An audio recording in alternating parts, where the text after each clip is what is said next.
¿Qué tal? Qué gusto volver a reencontrarnos en esta nuestra quinta sesión y en el día de hoy pues nos corresponde hablar de lo que son el proceso de evaluación y para el proceso de evaluación existe protocolo, guía de intervención. Cada procedimiento siempre está regido por guías de intervención institucional en el campo forense. Es así que en nuestro país tenemos la guía de evaluación forense del año 2021. Cuando salió la ley de violencia familiar en el año 2015, para respuesta de ella, en el año 2016 sale una guía, la guía de evaluación forense del año 2016. Esta ha sido revisada bajo ya la adecuación de algunas modificatorias de la ley y también algunas observaciones realizadas por diferentes psicólogos a nivel nacional que ejercemos la función de peritos y que hemos advertido algunos aspectos necesarios a modificar, es que tenemos una guía de evaluación forense aprobada en el año 2021. Bien, en realidad en el campo forense a nivel psicológico tenemos tres guías. La guía de entrevista única, la que ya revisábamos en nuestra primera clase, la que se utiliza en cámara GESEL, esa es la guía de entrevista única. La guía de evaluación forense que vamos a revisar en este momento y también tenemos la guía de daño psíquico. ¿Okay? Lo primero, la guía de entrevista única, si es que se hace la entrevista o el relato en este ambiente de cámara GESEL. Si es que no se procede de esa manera, en la guía de evaluación forense existe un apartado que es relato. Allí se recaba la referencial del hecho, pero básicamente el objetivo allí es identificar las respuestas psicológicas en referencia al hecho. ¿Okay? Ese es el relato de la parte de la estructura del informe. La guía de evaluación forense se utiliza en todos los casos, en casos de víctimas, en casos de imputados, en casos de menores de edad que están siendo investigados también por alguna falta. Entonces, en menores infractores de la ley penal también, en menores víctimas de algún tipo de abuso también, en adultos mayores, en personas con alguna discapacidad también. Es una guía abarcativa, es una guía que no tiene una especificación de intervención o una exclusión a ningún rango de edad, a ninguna característica o limitación física o mental o cualquier semejante. ¿Okay? A diferencia de la guía de entrevista única, que allí sí había ciertos requerimientos como por ejemplo que tengan la posibilidad de comunicarse, porque si no, ¿cómo declaraba? ¿Cómo podíamos recabar esa declaración? Aquí no, en la guía de evaluación forense, si es que la persona no puede aún comunicarse por ser, por ejemplo, un niño de 2 años, sí tendríamos que evaluarlo, porque tendríamos que evaluar su estado cognitivo, maduracional, su motricidad, evaluarlo, que es distinto a realizar una entrevista como declaración testimonial, ¿no? Entonces nos centramos en la guía de evaluación forense. La guía de evaluación forense tiene sus momentos de exposición para el proceso de realización y el objetivo de la guía es ser un apoyo para realizar un peritaje, una pericia. Una pericia es la elaboración de un informe, ¿verdad? ¿Cómo elaboramos este informe? Por un proceso de evaluación inicial, su entrevista, su observación, sus test psicológicos y demás. Por tanto, nuestro peritaje tiene que tener elementos fundamentales de soporte, elementos de ciencia, elementos donde se vea el arte de la psicología, la técnica, la experticia del perito, ¿no? Porque ese es el concepto de perito, perito, experto, persona resaltante y conocedor del tema. Entonces, esto se debe utilizar un peritaje de un experto en el campo de la psicología. Es decir, un experto va a analizar el comportamiento, el pensamiento, el análisis conductual del ser humano en referencia al hecho, materia de denuncia. Aplica para todos, digamos. Por otro lado, tenemos el perito según su designación. Tenemos el perito de oficio, el perito de parte y el informe de parte.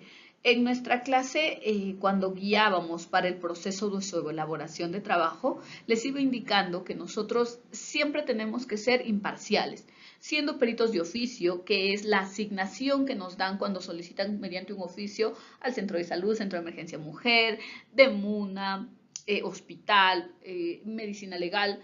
Desde que ingresa un oficio ya nos convirtieron en peritos. Ya nuestro informe psicológico, como quieran denominarlo, nuestra pericia psicológica, ya se convirtió en un medio, un elemento científico dentro de ese proceso. Entonces, ese es un perito de oficio. Mientras que el perito de parte y lo contratan alguna de las dos partes. Cualquiera de las dos partes los contrata para que los evalúe y presencie la evaluación y puede emitir un informe que, bueno, lamentablemente no suele ser homogéneo, sino distinto. Hay una distorsión ahí del concepto de parte. El que tenga un perito de parte no quiere decir que le va a dar la razón, sino que debe ser democrático en la evaluación. Y el informe de parte es cuando el perito de oficio emite el informe, notifican a las partes y ellos pueden hacer observaciones del informe. Y allí contratan psicólogos, psicólogas para emitir ese tipo de observaciones críticas con un fin de identificar posibles falencias. Bien. Siempre nuestro trabajo dentro de las guías y la guía de evaluación forense lo plantea. Respeten los principios y los enfoques, sin olvidar que el objetivo primordial de una evaluación por medio de esta guía es el apoyo y asesoramiento a jueces.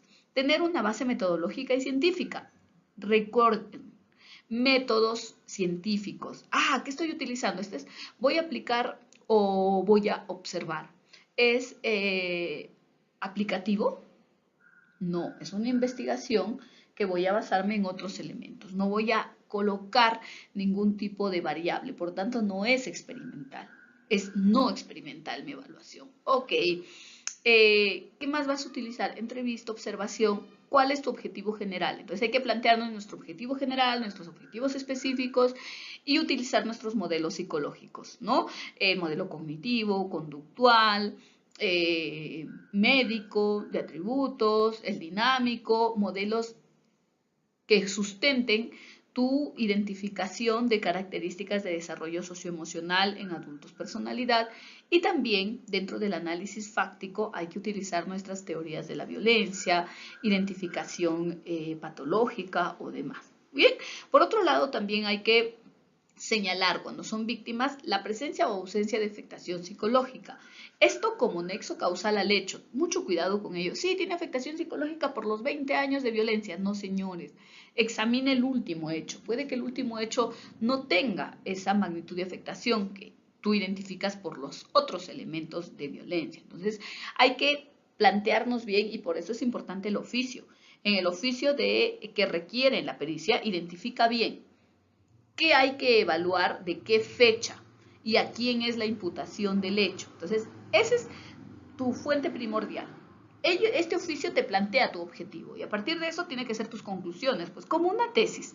Planteo mi objetivo, mis hipótesis, mis herramientas para demostrar mis hipótesis, utilizo los antecedentes relevantes de la persona, historia personal y familiar, y voy a hacer mi conclusión, todo en base a mis objetivos. Voy a concluir a responder los objetivos. ¿Okay? Determinar el rasgo de personalidad en adultos, en nuestra población, en los niños, niñas y adolescentes, es señalar el desarrollo socioemocional.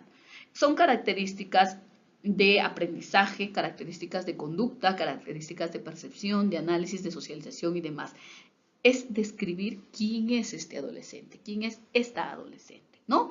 Identificando también como siguiente punto los aspectos de vulnerabilidad, factores económicos, factores familiares, emocionales y demás. Dar respuesta a otros requerimientos que nos pueda solicitar el operador de justicia según su caso y sugerir algún tipo de recomendación, ¿no? Las áreas son todas, penal, civil, laboral y demás. El campo de la psicología a la fecha ha tomado mucha implicancia en diferentes temas de investigación.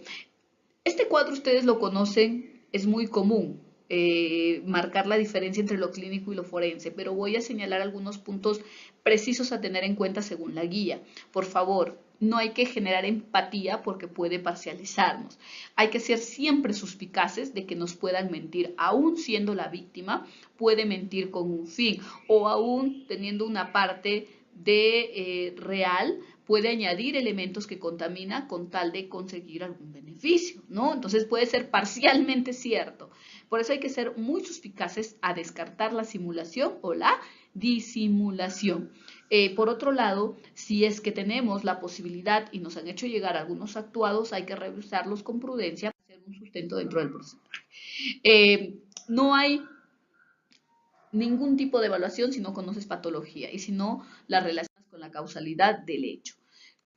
Por otro lado, tenemos que tener claro que el método científico, clínico, psicodiagnóstico y el estudio de caso es un proceso que se debe respetar y que se debe aplicar con la observación, con la entrevista, con el análisis de su historia personal y familiar y con los test psicológicos idóneos de acuerdo a su edad, de acuerdo a su grado de instrucción, capacidad de desarrollo y por supuesto de acuerdo a mis hipótesis. ¿Qué estoy planteando ya con mi entrevista y observación? ¿Qué hipótesis tengo? Si hay indicadores de afectación, ¿con qué test lo ratifico?